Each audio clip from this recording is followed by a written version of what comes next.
هر لغت کې یو سور دی چې مخصوص دی په دغه لغت. په کلام عجمي کې هم قضایه محصوره شته او د هرې قضیې محصورې په کلام عجمي کې بیا نور سور دي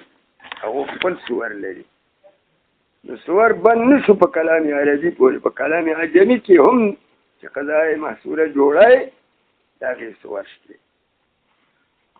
که زه د تاسو ته ښیم دا موجبه کلیه چې ده چې په عربۍ کې جوړای نو د دې سور کلو دی. خلک وایي کلو انسان حیوان. که د عربۍ نه عجمۍ کې موجبه کلیه جوړای بیا وایي سوري هغه به دقه د کلو معنا ادا کوي. یا به څنګه وایي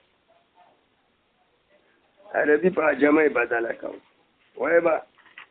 چې ټول انسان حیوان دی. دا ټول د کل معنا ورکوي په پښتو کې.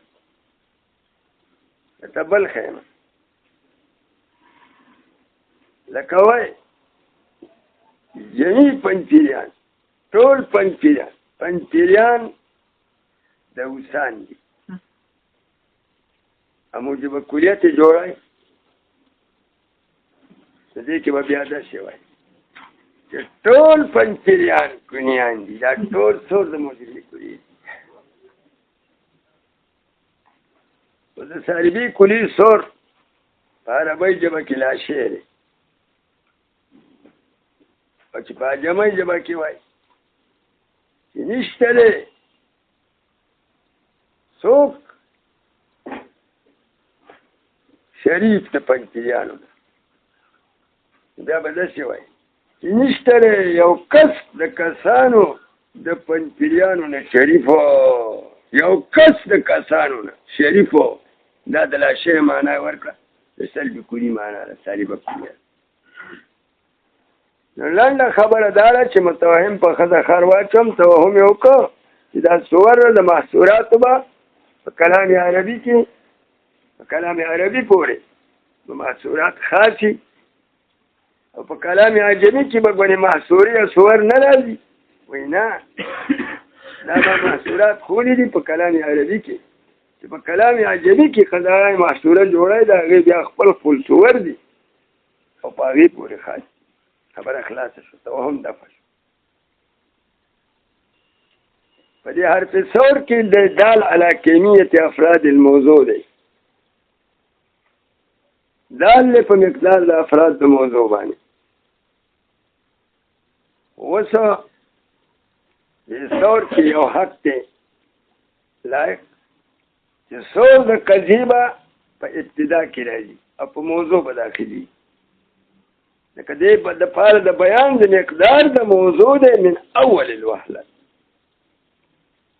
ومن حق الثور او حق د ثور داري لایق خبره په ثور کې داره ان يردا على الموضوع چې دې به راځي په موضوع باندې. په موضوع به واردېږي. لکه وایي به کل انسان حیوان. دا انسان او حیوان د دې نه ما قضیه موجبه کلیه جوړه کړله او سور د موجبه کلیه کلو دی. دا کلو به په موضوع داخلای حق داري. دا ولي ځکه دې د پاره د بیان د افرادو د موضوع دی. په دې کې مقدار د موضوع معلومیږي. دا اله د معلومولو د موضوع ده د مقدار د موضوع ده. د په موضوع به د اول الوهلت نه داخلي. نو حق داري چې په موضوع به داخلي. لأن الذي يهمل عليه الشيء نو حق د صور داري چې واردېږي به په موضوع. ولې؟ لأن الذي ذکر هغه شی يهمل عليه الشيء چې ته به د بل شي حملي. په یو شي بل شي حملېږي نو دا اول شی موضوع او دا دویم شی محمول. نو قد يشك کله خلک شک کوي في كون الحكم على كل أفراده أو على البعض. یو شی چې ته موضوع جوړای یا بل محمول جوړای دا موضوع کلی. د سړی په دې کې شکمن کېږي چې دا حکم چې د کړ دی او دا محمول خو حکم دی په موضوع. چې دا حکم ده په ټولو افراد د موضوع کړلی، دا حکم یې په بعضې افراد د موضوع کړلی. ته چې وایي چې انسان حیوان دی، د انسان باندې د حکم د حیوان کړی، انسان افراد لري، نو دې ځای کې سړی شکمن شي چې دا حیوانیت چې ده ثابت کړی دی، نو دا یې کلو افراد د انسان ته ثابت کړلی که بعض که کلو ته یې ثابت کړی نو دا به موجبه کلیه، او که بعض ته یې ثابت کړی نو دا به موجبه جزیه. دا شک سړي ته پیدا کی، او د دې شک دفع پکار ده د اول الوهلت نه. او شک پیدا دی په افرادو د موضوع کې، او سور د پاره دفع دغه شک دی، او شک په موضوع کې دی، او رفع د شک د موضوع نه کوي، نو سور به په موضوع داخله د ده نه دا احتمال د شک لري. لکه ته چې وایې چې الانسان حیوان، انسان حیوان دی، دا حیوانیت تا ثابت کړ د انسان ته انسان کلی دی، نو ته شکمن کېږي. شک دی چې دا حکم مخاطب شکمني چې دا محمول چې ده ثابت کړ دی د موضوع ته موضوع کلی ده، حیوانیت ثابت کړ د انسان ته انسان کلی دی، کلی کې افراد دي، نو مخاطب په دې شک کې واقع کېږي چې دا حکم د په ټولو افرادو کړ دی، دا حیوانیت ټولو افراد د انسان ته ثابت کړ دی که بعض، نو مخاطب په دې کې شکمن دی. اصول د پاره د رفع د شک دی، او شک په افرادو د موضوع کې دی، نو د دخول په موضوع پکار دی. د موضوع د افرادو نه شک د مخاطب لري، که حکم په کلو وي ته به وایي کلو انسان حیوان، که حکم په بعض وي نو بعض الانسان حیوان به وایي. دا دخول د سور د پاره د رفع د شک د مخاطب دی. د مخاطب شک په افراد د موضوع کې، دا حکم په کلو افرادو کړ دی که په بعض، او شک په افراد د موضوع کې د ازاله د شک په کار ده د موضوع نه، ځکه د اصل دخول یې په موضوع باندې. نو حق په سور کې دا دی چې دی به حملېږي، دی به داخلي په موضوع باندې. اولی لأن الذي ذکر هغه شی یحمل علیه الشی چې په دې شي بل شی حملېږي، دا اول شی عبارت دی د موضوع نه، دا دویم شی عبارت دی د محمول. قد یشکو کله کله سړی شکمن کېږي علی شک د مخاطب په کېدو د حکم کې علی کل افرادی، دا مخاطب وایي دې متکلم دا حکم کړی، دا محمول ثابت کړی یا سلب کړی، حکم ایجابي سلبي، دا حکم د په ټولو افراد د موضوع کړ دی که په بعض، که په کلو کړی دا کلیه ده، که په بعضو کړی دا جزیه ده. اوس مخاطب ته پته نشته شک په افرادو د موضوع، او که حرف صور د پاره د رفع د شک دی، او شک په افراد د موضوع کې نه د حق دار چې د دخول په موضوع شي. نو اصل په صور کې دا دی ان يدخل على الموضوع چې دی په موضوع داخل، و اتفاقا کله کله دی په محمولم داخلېږي، او چې په محمول داخل شي نو حق نه دی. وکلما يتفق ذلك، او کله کله متفق کېږي دا خبره په محمول کې، په محمول کې دا خبره اتفاقي راځي. څنګه چې دا محمول خو دې ثابتې افراد موضوع، دا محمول هم کله کله کلی وي او افراد لري، چې دا محمول په اعتبار د ټولو افراد سره موضوع ته ثابت دی، او که په اعتبار د بعضو سره دی، نو په دې محمول کې هم کله کله شک راځي، خو اتفاقا همیشه نه اتفاقیه ده. نو د دې وجې نه چې کله کله دا شک په محمول کې هم راځي اتفاقا، د دې په محمول هم داخلي، خو دخول په موضوع اصل له په محمول باندې اتفاقي دی. چې په موضوع داخل شي نو دا اصل شو، او چې په محمول داخل شي نو دا اتفاقیه شوه، دا قضیه خارجه شوه د اصل نه، نو دې ته بیا منحرفه وایي. منحرفه ورته ولې که منحرفه د انحراف کږېدو ته وایي، دا کږه شي ده د وجې اصلي. لکه یو سړی وایي چې کل انسان کاتب، انسان هم کلی دی او کاتب هم کلی دی. لکه په دې انسان کې چې احتمال د افرادو کله او بعضه شته داسې په دې کاتب کې هم شته. دا کاتب هم کلی دی افراد لري او ډېر افراد لري ځکه افراد د انسان عین افراد د کاتب. دا شک کله کله اتفاقا په دې محمول کې هم راشي چې دا کاتب په اعتبار د ټولو افرادو سره انسان ته ثابت دی که په اعتبار د بعضو سره. اصلي دا شک خو پیدا کېږي په موضوع کې او اکثر په موضوع او کله کله اتفاقا مخاطب خرکس شکمن شي په محمول کې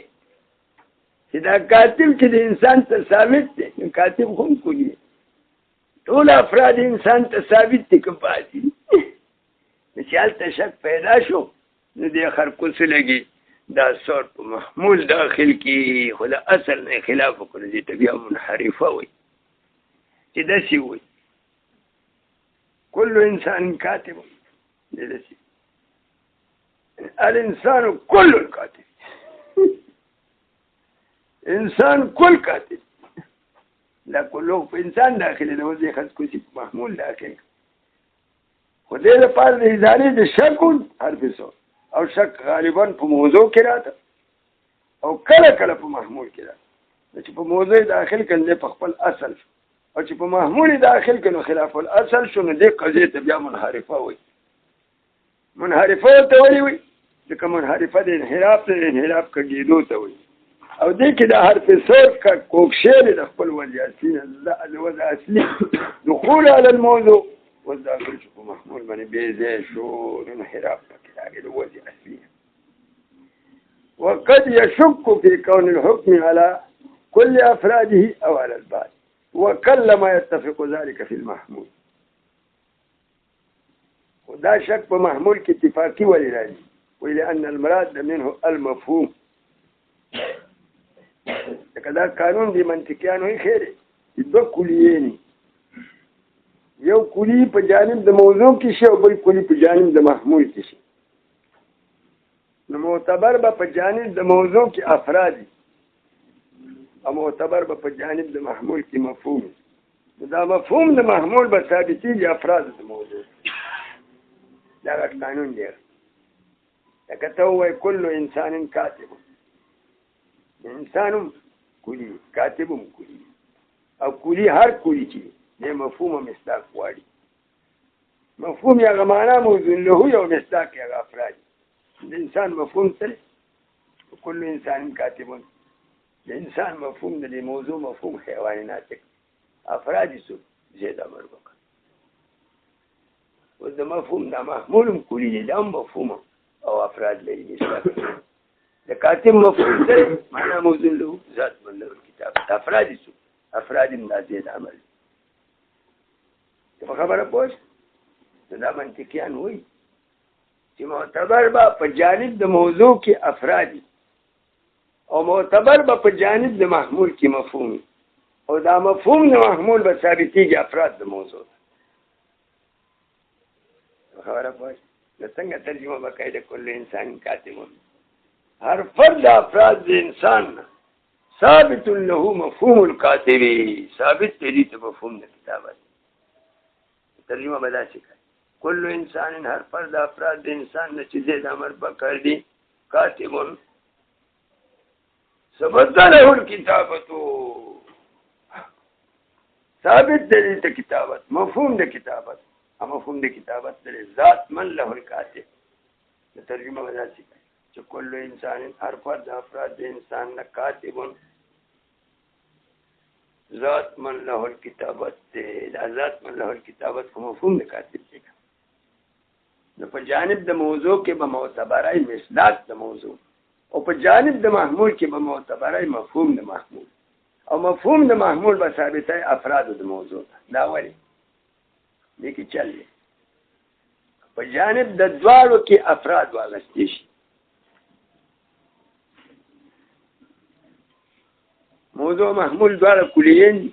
د موضوع نوم ته افراد واغسته او د محمول له دې افراد واغسته نو بیا به ترجمه څنګه کوي غلطه راځي. كل انسان هر فرد افراد د انسان کاتب هر فرد افراد د کاتب دي حقوق د انسان افراد د کاتب افراد خو یو دي او تا افراد د انسان د افراد د کاتب ثابت کړ فرد ته ثابت کړ لا ثبوت الشيء لنفسه وشو او کړي افراد د انسان عین افراد د کاتب دي او افراد د کاتب چې افراد د انسان ته ثابتای نو ثبوت الشيء لنفسه راځي او ثبوت الشيء لنفسه هم لوري دي هم لوري مفید د فائدې نه هم لوري سره دي نه هم المفید او که چېرته دوی احتمال دار چې مفهوم د موضوع ته مفهوم د محمول ثابت شي نو مفهوم د موضوع انسان مفهوم حیوان ناطق دی او مفهوم د کاتب ذات من له الكتابت او دا د یو بل نه مغایرین دي ښه مفهوم د انسان جدا دی او مفهوم د کاتب جدا دی غیر دي دي کې تغایر او تباین دی نو که مفهوم د محمول ثابتای مفهوم د موضوع ته دي کې تغایر من کل رجوع دی نو حمل د یو مباین دی په بل مباین باندې دا حمل صحیح کیږي نو په حمل کې دوه خبرې ضروری دي په حمل صحیحه مفیده کې دوه خبرې ضروری دي چې یو به حمل صحیح وي او بل به مفید وي او صحت د حمل سره د افادې نه دا غواړي چې په جانب د موضوع کې براواخلي افراد او په جانب د محمول کې براوالي مفهوم د دې موضوع د محمول په منځ کې من وجه اتحاد راشي او من وجه مغایرت راشي چې من وجه اتحاد راشي او من وجه مغایرت راشي نو حمل به هم صحیح شي او مفید شي د حمل صحیحه مفیده غواړي من وجه اتحاد او من وجه تغایر چې په جانب د موضوع کې معتبر کې مصداق او افراد او په جانب د محمول کې معتبر کې مفهوم او مفهوم د موضوع ثابت کې افراد د موضوع ته دا مفهوم د محمول د موضوع د محمول مفهوم افراد خو یو دي کنه چې افراد یو دي او افراد د ثابتای خو حمل مفید د فائدې نه دی نو غیر مفید او که مفهوم ته ثابتای نو مفهوم متغیرین دي تغیر قابل سره او حملی نو حمل د مباین راځي په مباین نه صحیح کیږي د حمل صحیح کیږي نو عمل چې هم صحیح شي او مفید د فائدې جدید شي دا من وجه اتحاد او من وجه تغایر غواړي او من وجه اتحاد او من وجه تغایر دا دی چې په جانب د موضوع کې به افراد راوالي او دغه افراد د موضوع عین افراد د محمول دي د اتحاد مصداقي به راشي نو حمل به صحیح شي او تغییر د مفهوم به راوالي که مفهوم د محمول خو د مفهوم د موضوع نه غیر دی او مفهوم د محمول به ثابت کې موضوع افراد د موضوع په خبره پوه نو حمل به صحیح هم شي او مفید به هم شي دقه ذکر خبر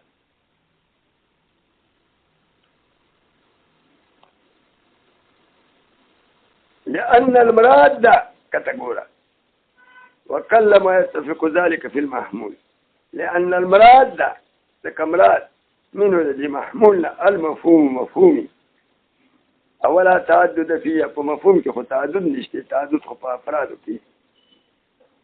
دا دخول د حرف ثور چې کېږي دا د پاره د بیان د افرادو دي نو د اصل دا چې د موضوع کې داخلي ولې ځکه معتبر په جانب د موضوع کې افراد او د دخول په محمول باندې کله کله کېږي او اصل نه دی ولې ځکه چې د محمول په جانب کې منطقيان اخلي مفهوم او مفهوم د محمول متعدد نه دی او ثور راځي د پاره د بیان د تعدد ځکه دخول له حرف ثور په جانب د محمول کې خلاف الاصل دی ځکه قضیه ته منحرفه وایي ولا تعدد فيه حتى يشك اللهم يا خدای نشته د اخلاص د دې اعتراض نه دا خو اعتراض شو چې ستاسو عبارت نه دا معلومه شو چې معتبر په جانب د موضوع کې افراد دي او کلو د پاره د بیان د افرادو دی نو اصل دخول شو په موضوع باندې او معتبر په جانب د محمول کې مفهوم دی په مفهوم کې تعدد نشته د په دغه دخول له حرف صور باطل شو ته خو قلیل وته قلت خو تقاضا د صحت کې خو کم دی او چې مفهوم ته مراد شو په مفهوم کې تعدد نشته دا خو تقاضا لري کوي چې حرف صور دی او په محمول باندې داخل نشي د دې شبي جواب کوي چې اللهم ای خدای نشته اخلاص دې اعتراض الا منګشته الا جعل المحمول افراده چې موږ وګرځو محمول افراد ته محمول دا مطلب دی چې دا محمول کوم کولی دی د افراد هم لري مفهوم هم لري خو غالبا د دنه مفهوم اغستی کیږي او چې مفهوم ته اغستی کیږي غالبا ځکه دخول د حرف صور په اصل کې په موضوع کې لیکن احتمال د افراد خو پکې شته کنه نو که دنه موږ افراد واخلو احتمال شته دا دخول د حرف صور په بیا په محمول باندې وکړو ځکه د افراد لحاظ پکې شته خو بیا به چل بل کو قلیل شو ځکه غالبا د محمول نه مفهوم اراده کی نو چې کله د محمول نه موږ افراد والو نو بیا په حرف صور داخل کو قلیلا خو بیا به د موضوع نه مفهوم اخلو بیا به په موضوع جانب کې مفهوم کو نو دا افراد د محمول به ثابت کو مفهوم د موضوع دا ولی لکه مفهوم تم نشي ثابت دی تغایر دی پکې او افراد تم نشي ثابت دی لکه حمل غیر مفید جوړي نو غالبا قانون دار اصل په جانب د موضوع کې به افراد اخلو او په جانب د محمول کې به مفهوم اخلو او حرف صور د پاره د بیان د افرادو دی نو اصل دار چې داخل به کې په موضوع د موضوع نه به افراد اراده شي د محمول نه به مفهوم اراده شي نو محمول به ثابت شي مفهوم د محمول به ثابت شي افراد دا اصل او خلاف الاصل کله کله دا شیم کیږي دا محمول هم کلی د افراد لري د دې محمول نه موږ افراد والو نو بیا به د موضوع نه مفهوم اخلي نو بیا به د افراد د محمول ثابتو مفهوم د موضوع ته قضیه به عکس کیږي وانه نو دا حرف صور به بیا په محمول داخل شي او دنه به افراد اراده شي خو په ثبوت کې به بیا په جانب د موضوع کې مفهوم اخلي نو د افراد د محمول به ثابت کې افراد د موضوع قلیلا کم دا کار کی ځکه یو ته جایز وي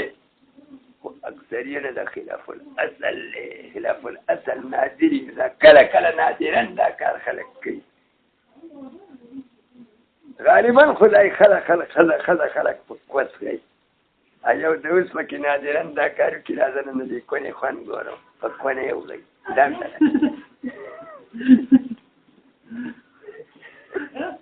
مطلب پوهی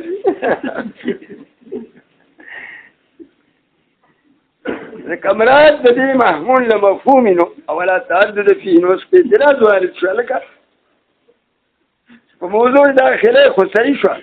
او د محمول له چې دی مفهوم اخلي په مفهوم کې خو تعدد نشته نو په خو دخول حرف صور نه دی صحیح نو ته خو وایي چې کله په داخليږي دا خو اعتراض نو یا خدای د دې اعتراض نه خلاصې نشته مګر په یو وخت کې شته چې اذا جعل المحمول افراد دا محمول هم کلی دی ځکه افراد مفهوم دواړه شته خو موږ چې مفهوم اراده نو کو افراد ته اراده کو او حرف صور د پاره د بیان د افراد د حرف صور په داخل کو خو بیا د موضوع سره چل کوي موضوع کې به خلاف الاصل کار کوي په موضوع کې افراد اراده کوي د موضوع نو بیا مفهوم اراده کوي د افراد د محمول به ثابت کی مفهوم د موضوع دا کم کی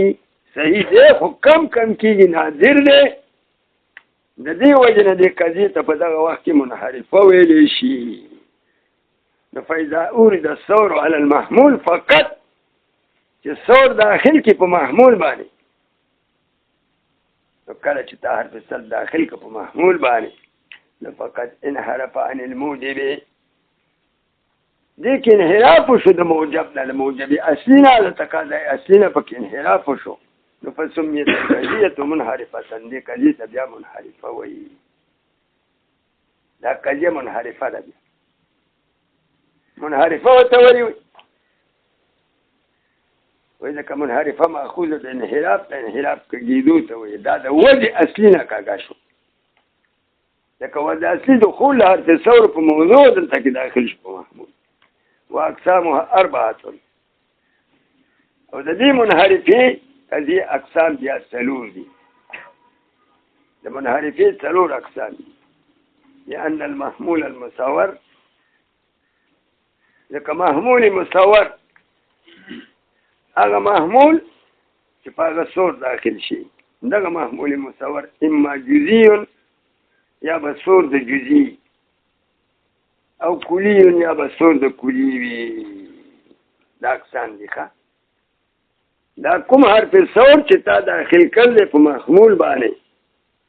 دا به یا صور د جزئی یا به صور د کلی. که صور د جزئی و داسې به وایي چې الانسان بعض الکاتب، دا بعض الکاتب بعضو داخل شو په کاتب باندې، که صور د جزئی دی. الانسان بعض الکاتب. او که صور د کلی و دا بل قسم داسې و چې الانسان کل کاتب. وکیف ما کان، هر څنګه چې وي، که صور د جزئی او که صور د کلی، فالموضوع ايضا كذلك، موضوع به خالي نه.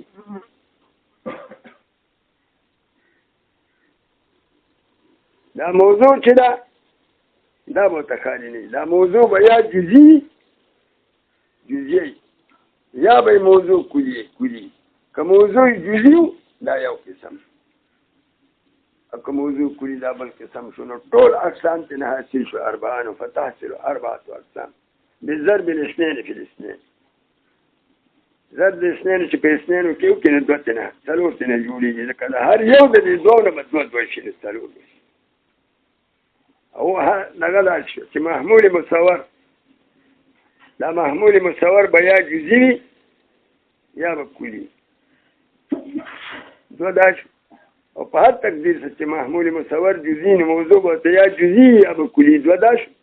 او چې محمول مصور کلی نه موضوع به یا جزئی یا به کلی، نه دوه دا شو، نه څلور شو. وبحث المنحرفات الطويلة الذهن، او بحث المنحرفات چې د دې وی لمن وګدره، لا يليق استفاؤه، لایق نه پورا کول لري په دې مختصر کې. دا په غټو کتابونو کې د منحرفو بحث راغلی، متن سره ولګاو. وان لم يبين مقدار افراد الموضوع، په قضیه کې موضوع کلی او دا پرون ما اجمالاً ټول بیان کړی. که موضوع د قضیه جزئی حقیقي دا شخصیه ده، او که موضوع کلی نو بیا به خالی نه، یا بدال علی کمیت الافراد وي یا بدال علی کمیت الافراد نه. که دال علی کمیت الافراد نو دې ته محصوره وي، او محصورات ضرور دي. او که دال علی الکمیت نو، موضوع کلی و دال علی الکمیت نو. وإن لم يبين مقدار أفراد الموضوع، كنو بيان شيء مقدار أفراد الموضوع، موضوع كلي وأمر الله على الكيمياء نو، يعني حرف الصور باكي نو، نوش بقول. فإن لم يصلح القضية كصلاحية نلر القضية لأن تصدق بها، كصلاحية نلر القضية لأن تقصد بها، چې قصد کړی شي په دې سره کلیت او جزئیت. اما چې دا موضوع داسې کلی و چې دکې صلاحیت د کلیت، قصد د صلاحیت، قصد د کلیت او د جزئیت نه اوسي. که صلاحیت نه لري قضیې چې ته قصد کې په دې کې کلیت او جزئیت، یعنې قصد د کلیت او د جزئیت پکې نه اوسي، صلاحیت د قصد د جزئیت او د کلیت پکې نه. څنګه دا قضیه کلیتن و جزئیتن، تا قصد کلیت د جزئیت کا حکم دی په کلو افرادو کا دا کلیت دی، اکو حکم دی په بعض افرادو کا دا جزئیت. او په دې موضوع د قضیې کې صلاحیت د کلیت د جزئیت نه دا محمول نه ثابت کل افراد ته نه بعض دلته بیا څه کوي بأن يكون الحكم فيها على نفس طبيعة الموضوع دي کې به حکم په نفس طبیعت د موضوعي مطلقاً چې په نفس طبیعت د موضوعي مطلقي صلاحیت د صدق کلی جزئی پکې نه یا بلا حکم په طبیعت من حیثیهی په نفس طبیعت قطع نظر د لحاظ د افرادنا کلنا او بعضا ندی ته مهمله عند القدماء وي او که مقید بالعموم یا مقیدة بالعموم هغه مرتبه د شیء مطلق ده په دوه مرتبو کې سمیت القضیه تبعیه دا متأخرین چې دي فرق نه کوي په تبعیه کې تبعیه دي ته وایي چې حکم په طبیعت فقط په افراد دي او صلاحیت د حکم علی الافراد نه کلن نه بعد دي ته دي تبعیه وایي متأخرین ورته تبعیه وایي مثال لته خیمه لکه یو سړی وایي چې الانسان نوع انسان نوع ده په دې انسان باندې حکم د نوعیت کوي و دا انسان خو افراد لري لیکن دا نوعیت حکم په افراد صحیح دی نه په کلو افراد صحیح دی نه په بعضو افراد ولې لکه کل افراد د انسان هم نوع نه ده هغه اشخاص او بعض افراد د انسان هم نوع نه ده لکه هغه اشخاص جزئیات او ته حکم د نوعون ثابت دی دا حکم د نوعون چې په انسان کوي وای الانسان نوع د انسان افراد شته هغه د آدم علیه السلام اولاد دي او دا حکم په کلو افراد هم نه صحیح کاذب دي لکه ټول افراد د انسان چې دي هر یو فرد جزئی دی جزئی او مجموعه د جزئیات جزئی وي هغه اشخاص دي دي ته ثبوت ته حکم د نوعیت باطل دی که کل افراد ته د نوعیت ثابته هم کاذب دي او که بعض ته ثابته هم کاذب دي نه دلته کې دې قضیه کې صلاحیت د صدق کلیه او د جزئی نشي دې کې حکم په نفس طبیعت الموضوع دی په نفس طبیعت الموضوع دا حکم په طبیعت کلی د انسان شی دی تبعیه وایي متأخرین بیا په تبعیه کې فرق نه کوي چې حکم په طبیعت که په طبیعت من حیثیه که په طبیعت مقیده بالعموم و دې ته دې تبعیه وایي دې قضیې ته تبعیه وایي دا حکم محمول ثابت د طبیعت کلی د موضوع ته نه افراد ته دا د متأخرینو مذهب متقدمین بیا څه ته وایي دا قضیه چې صلاحیت د صدق کلی او د جزئی نه لري دا دی چې حکم په طبیعت خو د طبیعت کې بیا دوه مرتبې یو مرتبه د مطلق شی ده لکه الانسان نوعون وایي او د انسان کې خو صلاحیت د صدق کلی او جزئی نشته د انسان د طبیعت الانسان والی مفهوم کلی د دې مفهوم کلی کې دې دوه لحاظه جوړوي یو د مطلق شی د شی مطلق شی بیا دې ته وایي دا نفس انسان من حیثیه والی نه پکې لحاظ د کلو افرادو کوي نه د بعضو کوي او نه د عموم کوي او نه د خصوص کوي دې ته مطلق شی وایي او حکم په مطلق شیو کې دې ته بیا مهمله قدمایه وایي ښه دې ته په دغه مرتبه د مطلق شی کې دې مهمله قدمایه وایي متقدمین او که چېرته په مرتبه د شیء مطلقون کې والی څنګه دا لحاظ کې چې دا انسان متحقق دی عام دی تمام افراد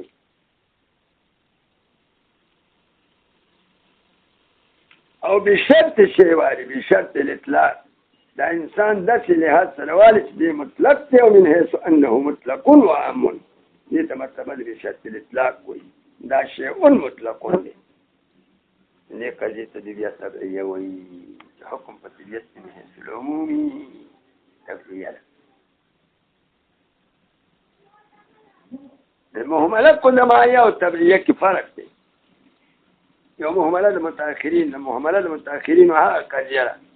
دلته کې حکم په افرادو باطل قاضي په کلو افراد هم قاضي دي او په بعضې افراد هم قاضي صلاحیت د صدق کلي دي پکې نه هغې ته دوی تبعیه وایي بیا پکې دا لحاظ نه کوي چې حکم په طبیعت من حیث العمومي که په طبیعت من حیث هي که مطلق شی اخلي که شی مطلق یا اخلي دې دواړو ته متأخرین تبعیه وایي ویا خل خو دې پي او که د خري او که د سپي خو چې حکم په طبیعت نو مطلقا که په طبیعت من حیث هي او که په طبیعت من حیث العمومي دواړو ته خلکو ته تبعیه خو متقدمین پکې فرق کوي متأخرین متقدمین پکې څنګه فرق کوي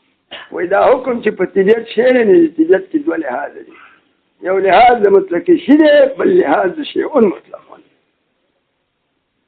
که دا طبیعت په لحاظ د مطلق شی سره اخیستی شي یعنې دغه انسان دی په دغه مرتبه کې من حیثیه اخیستی من حیثیه سمان دی خو عام دی په ټولو افرادو کې مطابقت دی خو تا پکې نه لحاظ د عموم کړی او نه د خصوص کړی نه د تحقق فی جمیع الافراد کړی او نه د تحقق فی بعض الافراد کړی نه دې ته مطلق شی وایي مطلق شي کې دا قانون دی چې موجودي دي په وجود دی او فرد سره نفي کېږي هم په انتفاع دی او فرد سره احکام د عام واقعي احکام د خاص مخري نو په دغه مرتبه کې دا موضوع مطلق شی دی او دې ته د مهمله قدمایه وایي څه ورته نوم وایي مهمله قدمایه دا مهمله قدمایه ده د مهملې قدمایه او د مهملې د متأخر په منځ کې فرق دی ګورې ښه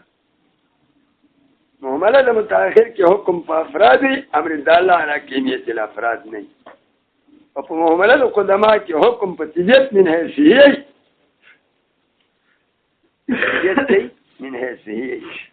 نه لکه لحاظ د کلیت یا نه د جزئیت نه د خصوص یا نه د عموم دغه ته دوی مهمله قدمایه وایي دیگه قانون داره چې موجودی هم په وجود دی او فرد سره منتفی کېږي هم په انتفاع دی او فرد سره احکام د عام هم اخلي احکام د خاص هم اخلي نو په دغه وخت کې په دې انسان باندې ته حکم د کلیون او د نوعون هم کولی شي احکام د عموم او احکام د خصوص هم دي د افرادو الانسان کاتبون او الانسان قائمون هم ویلی شي دا مهمله قدمایه ده بیا او کدا طبیعت من حیث العموم والاطلاق شیء مطلق په دې لحاظ سره دی واغه چې دی عام دی متحقق دی په ټولو افرادو د دې ته بیا دوی تبعیه وایي متقدمین او تبعیه احکام د شی من حیث العموم اخلي او د طبیعت من حیث الخصوص نالي دی بیا په دې باندې حکم د نوعونه د کلیون کوي خو حکم د کاتبون او د لاحقون به پې نه کوي دا فرق دی ګورې ښه نو د ځکه وایي چې دا مهمله د متأخر ته اشاره وکړه تبعیه د متأخر ته اشاره وکړه که موضوع کلي و په دې قضیه کې صلاحیت د صدق کلي او د جزئي نه حکم په افرادو کاذب بأن يكون الحكم فيها على نفس طبيعة الموضوع چې حکم په نفس طبیعت ته موضوع بیا طبیعت ته موضوع مطلق اخلي چې مطلق والی مرتبه د مطلق شی ده او که مقیدتن بالعموم واخلي نه مرتبه د شیء مطلق نه نو په دې دواړو مرتبو کې وته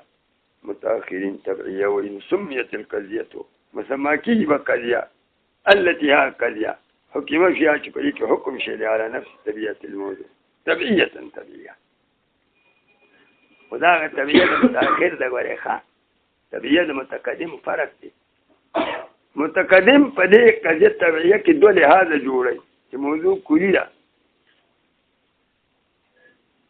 او صلاحیت د صدق کلی او جزئي نه لري دغه دی چې حکم په نفس طبیعت الموضوع دی بیا نفس طبیعت الموضوع که په مرتبه د مطلق شی کې اخلي که د شی مطلق کې اخلي دې دواړو ته دې تبعیه وایي متأخرین او متکلمین په تبعیه او په مهمله کې فرق کوي وایي که حکم په طبیعت من حیثیه و د مطلق شی په مرتبه کې مهمله قدماییه ده او که حکم په طبیعت من حیث العموم په مرتبه د شیون مطلقون کې بیا تبعیه خو بیا د مهمله د قدما او د مهملې د متأخر فرق سره فرق دی په مهمله د قدما کې حکم په طبیعت من حیثیه دی محکوم علیه طبیعت من حیثیه دی دا عامه ده احکام د عامو مخلي او د خاصو مخلي په مهمله د متأخر کې حکم په افراد د محکوم علیه افراد دي امر د الله لکنیت الافراد فرق بیا شته دا مهمله د متأخر ذکر کړه مهمله د قدما او په سلم کې ذکر شي دی وإلا متن لګاو مت موضوع د کلی کلیو نو که صلاحیت د صدق کلی او جزئی پکې نو دا تبعیه عند المتأخرین وإلا که صلاحیت د صدق کلی او جزئی پکې وو د استثناء د نفي اثبات پیدا کوي موضوع کلی او صلاحیت د صدق کلی او جزئی پکې وو خدال علی الکیمیت نو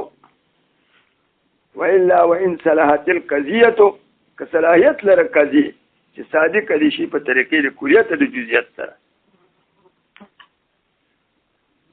یعنی دلته کې حکم په افرادو کل افرادو یا په بعض افرادو کاذب نو دي کې صلاحیت د صدق کلی او جزئی وو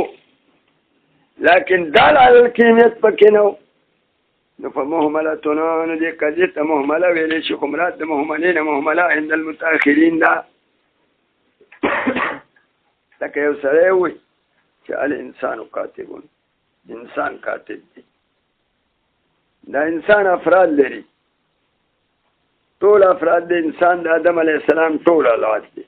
او بعضې پکې مونږ دی اوس دې الانسان کاتبون کې دا قضیه دا کتاب کاتبون محمول دی او د انسان ته ثابت او دې کې صلاحیت د صدق کلی او جزئی شته دا کتابت تمام افراد د انسان ته هم صادق دی او بعض ته هم صادق دی چې دا پکې نشته صلاحیت د صدق کلی او جزئی لري لیکن دال علی الکیمیت نشته چې دا کتابت څومره افراد ته ثابت دی هغه پکې ترک کړي دې ته مهمله عند المتأخرین سمیت مهمله ولې ورته مهمله وایي ځکه مهمله د اهمال نه د اهمال ترک ته وایي دلته کې دال علی کیمیت الافراد ترک شي سمیت مهمله اهمال بیان کیمیت الافراد ځکه مهمل شعر په دې کې بیان د مقدار د افراد ځکه چې مهمل شعر په دې بیان کیمیت الافراد کیها مهمل شعر ترک شعر بیان د مقدار د افراد په دې کې مال احتمال سره د احتمال نه احتمال د افراد لري او دال نشتی ځکه دې ته مهمله وي مثال لکه یو سړی وي الله دا اوس مثالونه دي یو مثال مخکې د طبیعي پکار دی او بل د مهملې د متأخر پکار دی د طبیعي مثال دا دی لکه یو سړی وي الحیوان جنس ما ته خلق الحیوان نو الانسان نوعن کې او دې ته خی په الحیوان جنس کې دام ټیک دام سری دا حیوان افراد لري خدا جنسیت چې ته ثابتای د دې ثبوت افراد د حیوان ته نه دي نه کول افراد ته جنسیت ثابت دی نه بعض کاذب دي تمام افراد د انسان هم جنس نه لري او بعض افراد د انسان هم جنس د حیوان هم جنس نه لري ولی که تمام افراد د حیوان چې والی هغه یا اشخاص دي یا انواع دي د حیوان افراد بالذات انواع دي افراد بالواسطه اشخاص دلته کې حکم د جنسیت په افراد د حیوان نه لري کاذب که افراد د حیوان چې بالذات واخلي هغه انسان او فرس او بغل دي اخو جنس نه لري اخو نوعي نو حکم د جنسون په کاذب او که افراد د حیوان بالواسطه اخلي هغه بیا څه دي د دې انواع او افراد چې هغه اشخاص افراد بالعرض او بالواسطه د حیوان زید امر بکر دي فاوم حکم د جنسون کاذب دي هغه کل نه جنس دی او نه بعض جنس دی خو اشخاص نو دلته کې دا قضیه صلاحیت د صدق کوي او د جزئی نه لري دا حکم دلته کې په نفس طبیعت الموضوع دی دا حکم شرع په طبیعت د انسان امراض د طبیعت د انسان نه مفهومي کلی دی او مفهومي کلی د حیوان جنس دی کنه مفهومي کلی د حیوان سره جوهر جسم نام حساس متحرك بالاراده او دا مفهومي کلی د طبیعت وي دا جنس دی او دا قضیه طبیعت او حکم شرعي په نفس طبیعت الموضوع ومثال القضيه الطبيعيه لا الحيوان جنس مثال القضيه الطبيعيه او دا مثال مطابق للمماثل سره فانه حكم فيه على طبيعه الحيوان من حيث انه عام فطبيعه الحيوان چې د دې حیثیت چې د طبیعت حیوان عام یو بل مثال خیخه د طبيعي وكقولنا الانسان مقول انسان مقول له موضوع دلته کې انسان دی او محمول مقول له مقولیت ثابت کړ انسان مقول محمول ته وي دا حکم په افراد د انسان نه دی صحیح ولې ځکه افراد د انسان خو زید امر بکر دي او زید امر بکر خو په چا حملېږي نه ځکه دا جزئیات دي او په جزئي کې حمل ناروا وي جزئي نه په خپل نفس حملېږي او نه په جزئي آخر حملېږي ولې ځکه حمل کې لابودي وي اتحاد من وجهين او تغایر من وجهين او جزئي چې خپل نفس سوال نه عین اتباعت دی پکې لکه زید زیدون او چې جزء مغایر ته وایي لکه زید امر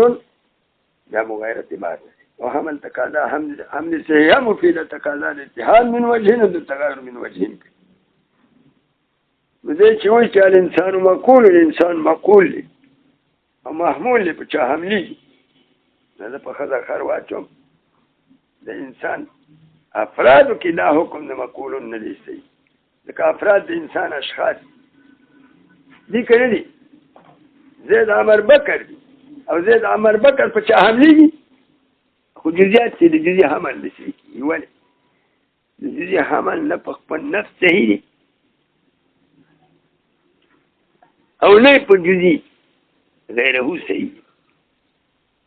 په خپل نفس حمله نو الزید زیدون بوایي دا په حمل شای متعارف سره نه صحیح کېږي د حمل اولي دی مفید د فایدې جدیدي په حمل اولي سره جزئي په خپل نفس حملېږي او په حمل شای سره نه حملېږي او په جزئي باندې لکه حمل صحیحه مفیده تقاضا الاتحاد من وجهين کې او تغایر من وجهين کې د خپل نفس سره متحد من جميع الوجوه او په جزئي غیر هم نه حملېږي ولې زید چې امر ته وکړي دا امر سره مغایر من کل الوجوه دی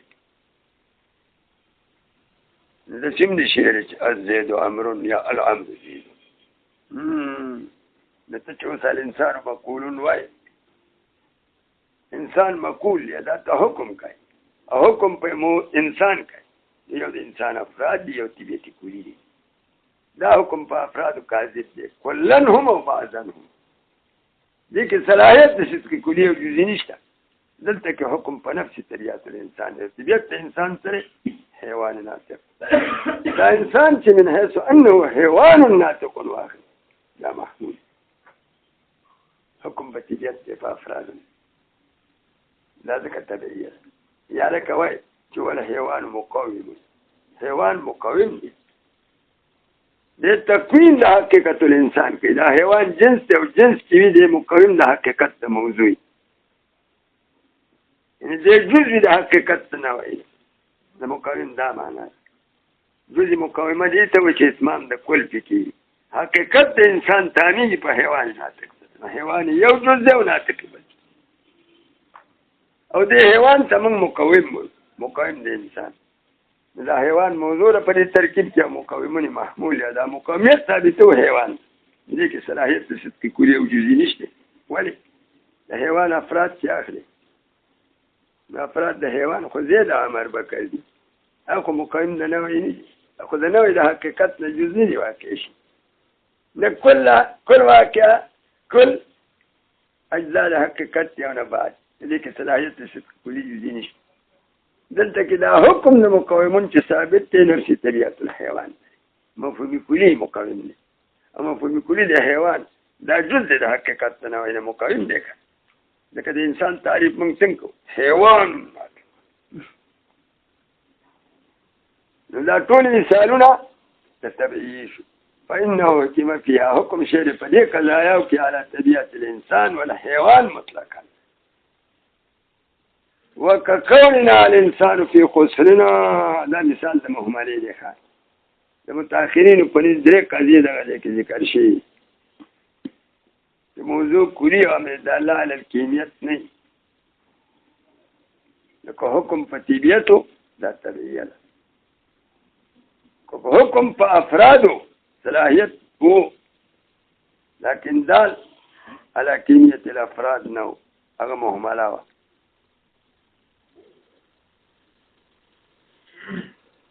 د طبیعه او مهمله د دې مثالونه پکار وکړه. د طبیعي مثال ماته په متن کې خو په الحيوان جنسم سره او شاري سره نور ملګری کړه چې الانسان مقول والحيوان مقوم. او د طبیعي مثال یو خو دا طبیعي شو. اوس د مهملي مثال کوي چې حکم په افراد وي صلاحیت صدق کلي جزئي پکې وي خو دال علی الکیمیت نه مهمله دا مثال لکه الانسان في الخسر مثال قضیه المهمله. اوس یو حکم په مهمله کې بیانوي والمهمله في قوه الجزئيه. مهمله په قوت د جزئیه کې ده. په مهمله کې حکم په افراد وي امر د الله علی کیمیت الافراد نه خدا مهمله په حکم دی په قوت د جزئیه کې ده. په قوت د جزئیه کې څه معنا ده؟ یعنې دې متلازمین دي په صدق چې په کومه ماده کې مهمله صادقه شي نو هلته کې به جزئیه صادقه وي او چې چېرته جزئیه صادقه شي هلته به مهمله صادقه کېږي. تلازم یو لزوم دی یو تلازم دی. لزوم او تلازم کې فرق دی. تلازم چې وي دا له جانبینو نه چې هر یو د دې دواړو نه ملزوم یو بل سره لازم یو لزوم دی. لزوم دی یو جانب دی چې یو شی متعین د پاره د ملزومیت او بل متعین د پاره د لازمیت دې ته لزوم وي. او چې دوه څیزونه هر یو په نسبت سره بل ته لازم او ملزوم دواړه دې ته متلازم دي. د تلازم تفاعل له په معنا د مفاعله د مفاعله د دواړو جانبونه لري او لزوم د یو جانب نه به په کوم ځای کې چې دوه څیزونه یو متعین وي د پاره د ملزومیت او بل متعین د پاره د لازمیت نو دې ته بیا لزوم لکه نار وایي دا نار ملزوم دی متعین دی د پاره د ملزومیت حرارت سره لازم لیکن د حرارت سره بیا نار نه دی لازم. حرارت به وي او نار به نه وي لکه حرارت په هر شي په حرکت سره یا په شان دا لزوم دی. نار ملزوم دی حرارت سره لازم خو حرارت ملزوم نه دی او نار سره لازم نه دی. کوي نو چېرته چې حرارت وي بېناره به نه حرارت خو بېناره هم وي دا لزوم دی. تلازم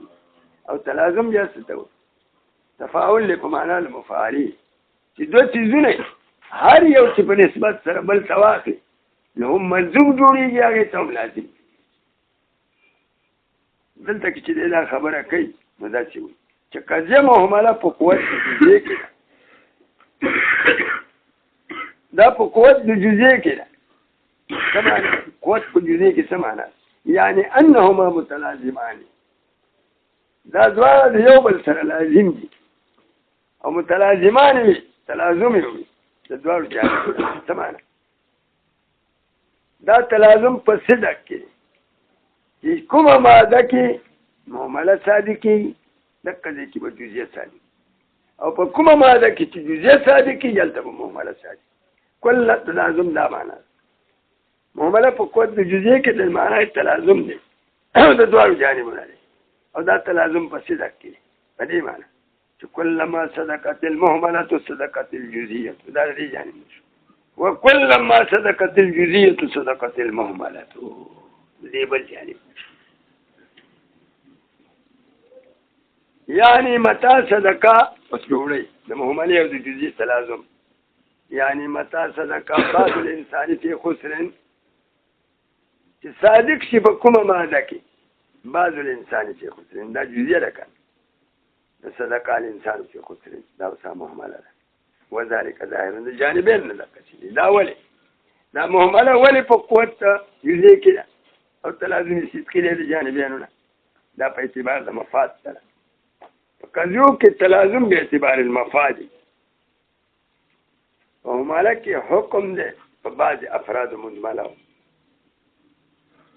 نو مهمله په دوه صدق سره صادقي او په هر صدق کې سره جزئیه لازمه ته چې الانسان په خسرین وای نه دا په دوه صدق سره صادقي دا احتمال هم لري تمام افراد د انسان په خسر کې دا کلیه شو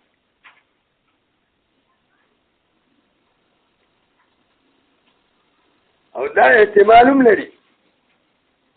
چې بعض افراد د انسان په خسر کې او بعض دي نه نو مهمله صادقېږي په صدق د کلیې سره هم او په صدق د جزئي سره هم او چې په صدق د کلیې سره صادق شي نو جزئیه خو پکې شته کنه د کلیې په ضمن کې جزئیه موجوده ده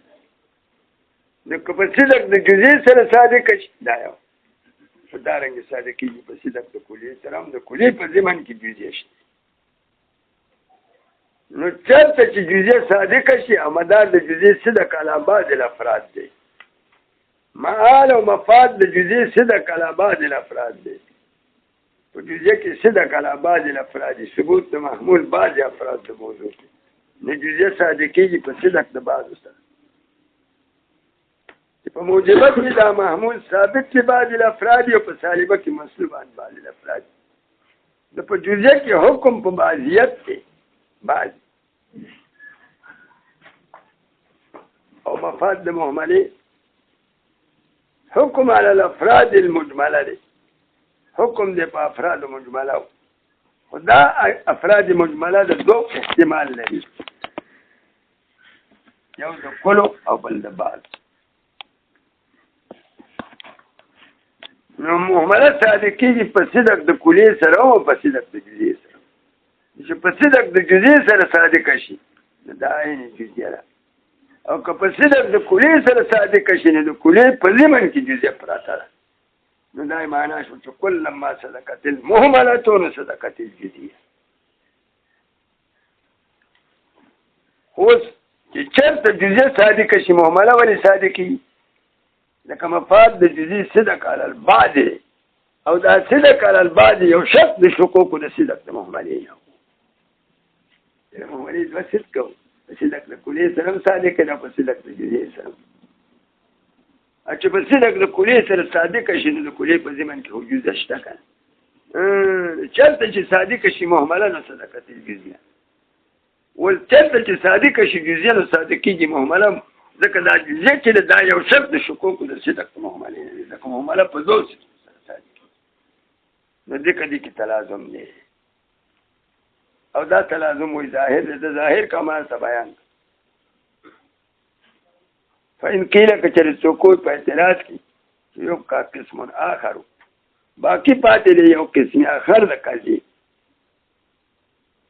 د قضیه خو یو بل قسم شته کنه قضیه حمله دا هوته تقسیم د قضیه حمله کوي او قضایه حمله تا دغه خو ده پدې کې د حاصل وکړه دا حاصل دی نه یو بل قسم څه باندې ته وای هغه ته بیان نه کړی او دی ولې د کوم اقسام ذکر کړه د موضوع بخالی نه یا به جزئی حقیقي وي یا به کلی که موضوع جزئی حقیقي وي دا شخصیه ده د حمله یو قسم شخصیه ذکر کړه که موضوع کلی نو بیا بخالی یا به امر د الله علی کمیت الافراد وي یا بلی امر د الله علی کمیت الافراد دا محصوره ده او محصورات څلور دي موجبه کلیه سالبه کلیه موجبه جزئیه سالبه دي اکه موضوع کلی داخله اکه موضوع کلی امر د الله علی کمیت الافراد نو یا به حکم په طبیعت یا به حکم په افراد که حکم په طبیعت کې نو دا تبعیه ده که حکم په افرادي امر تعالی علی کمیت الافراد دا محمله دا اقسام د حملې د ذکر تاسو شو یو شخصیه درېمه تبعیه او درېمه محمله او څلورمه محصوره والمحصوره اربعه شخصیه یو شخصیه محمله درېمه شخصیه یو تبعیه درېمه محمله درېمه درې دا شو او محصوره څلور قسمه څلور دا شو څلور او درې ټول څو شي اووه نو حملې دي اووه اقسام راته ووایه یعنې حملې خو یو قسم بل دی حصر د حملې چې ماتن په اقسامو سباو کې دا نه صحیح کېږي یو قسم یې بل وشته هغه د نه ذکر کړی او په تقسیماتو کې لابودي د انحصار د مقسم نه په اقسامو او دا انحصار د ماتن نه دی صحیح لکه یو قسم چې پاتې شوی د هغه ذکر کول پکارو فهم قیل که چېرې څوک وایي چې یو کار قسمونه اخر باقي پاتې دی یو قسم اخر هغه کوم دی وهو أن يكون الحكم على الأفراد والطبيعة معا حكم فأفراد وطبيعة دواړو دا خو تا په هغې کې جوړ کړو چې یا حکم په افراد وي یا حکم په طبیعت اوس داسې قضیه چې هغې کې هم حکم په افراد وي هم په طبیعت په مجموعه د دواړو حکم نو هغه قسم خو ماتن په متن کې ذکر نه کړو نوم یې ولا کښېنه خو دا هم ذکر کول پکار وو یو نوم ورته ایښوده پکار وو چې دې ته به څه نوم وایو په دې خبره پوه شئ نو قلنا زه وایم په جواب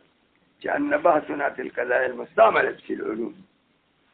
بحث زمونږ په قضایا او مستعمله فی العلوم کې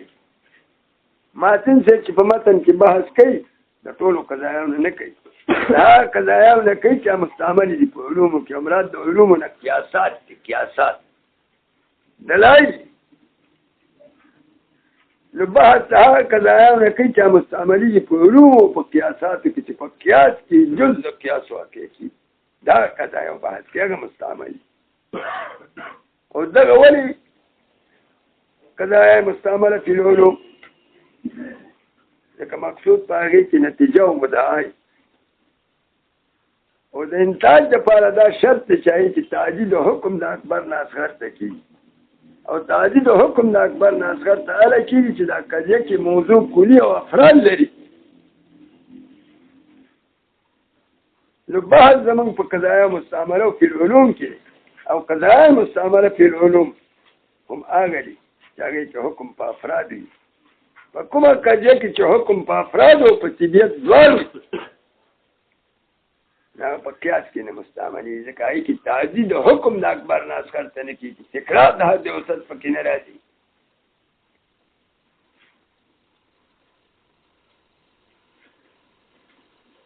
دا قضیه معتبره نه ده چې حکم پکې په طبیعت په افرادو دواړو دغه قضیه معتبره نه ده په قیاس کې نه مستعملي ځکه دا فایده نه او زمونږ بحث په قضایا مستعمله فی العلوم کې دی او قضایا مستعمله فی العلوم دغه محصورات جواب یې وکړو قلنا چې ان بحثنا فی القضایا المستعمله فی العلوم والقضیة التي هو قضیه يكون الحكم فيها على افراد الموضوع والطبيعه چې حکم په دې کې هم په افرادو د موضوع هم په طبیعت معا په دواړو لیست من هذا قضایا مستعمله او نه ده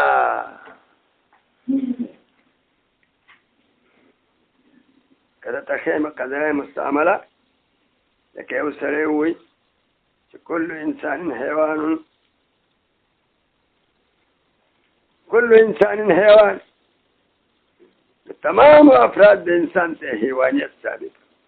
دا ده بیا وروسته وایي وکل حیوان جسم دا دوه موجبې کوي هر حیوان جسم بیا تمام افراد د حیوان ته جسمیت ثابت نو تمام افراد د انسان ته جسمیت ثابت شو دا تعدید حکم شو کل انسان حیوان وکل حیوان جسم دا نتیجه ورکوي کل انسان جسم لکه دې کې حکم په افرادو دی او چې تمام افراد د انسان حیوان شو او تمام افراد د حیوان جسم شو نو تمام افراد د انسان جسم شو. دې خبره پوه شئ دي کې حکم په افرادو د تعدید د حکم د اکبر نه اصغر ته کېږي. او په کومو قضایاو کې چې حکم په افرادو نه وي،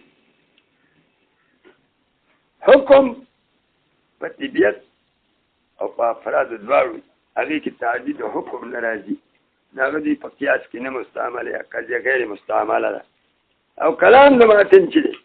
هغه قضایا ذکر کوي چې مستعمل په علومو کې. او کومه قضیه کې چې حکم په طبیعت او په افرادو دواړو وي نه په قیاس کې نه مستعملېږي، د هغې نه دوی بحث نه کوي، نو ځکه یې ذکر نه کړه. په دې باندې یو اعتراض واردېږي په دې جواب چې ته د ماتن مقصود بحث د قضایا او مستعملونه دی، نو قضیه طبیعیه خو هم په قیاس کې نه مستعملېږي، او که نه ځکه دا صحیح نتیجه نه ورکوي، کاذبه نتیجه ورکوي.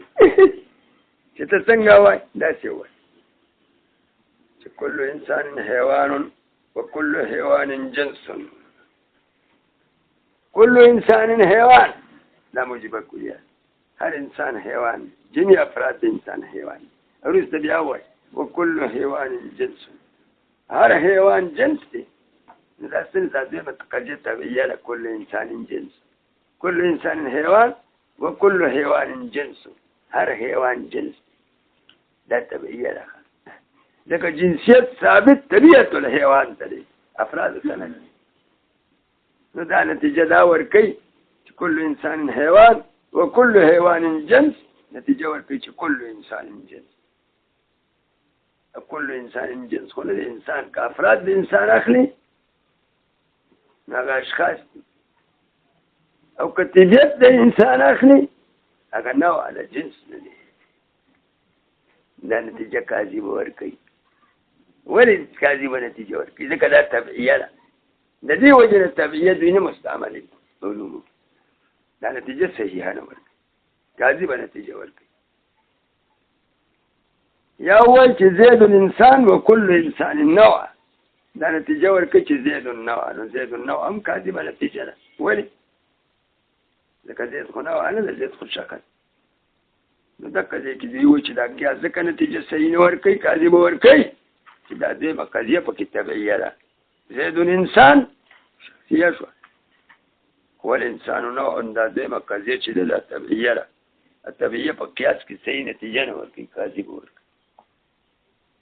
د دې وجې نه قضایا طبیعیه دوی نه مستعملې په علومو.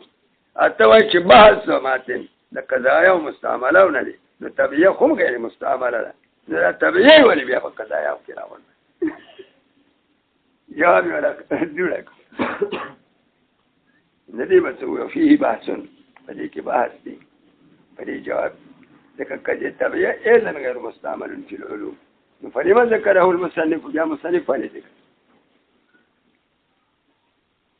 په دې خبره پوه شو. نو دا جواب هېڅ جواب نه دی.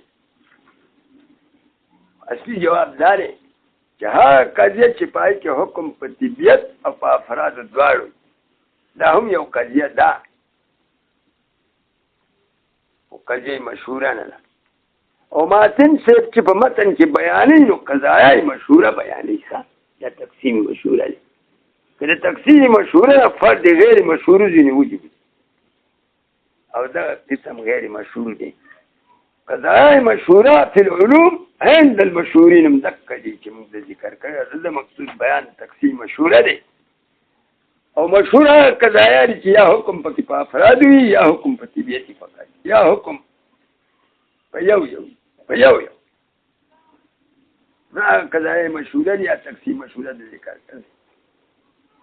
او کومه قضیه چې پای کې حکم په طبیعت او په افراد دواړو دا نادره ده،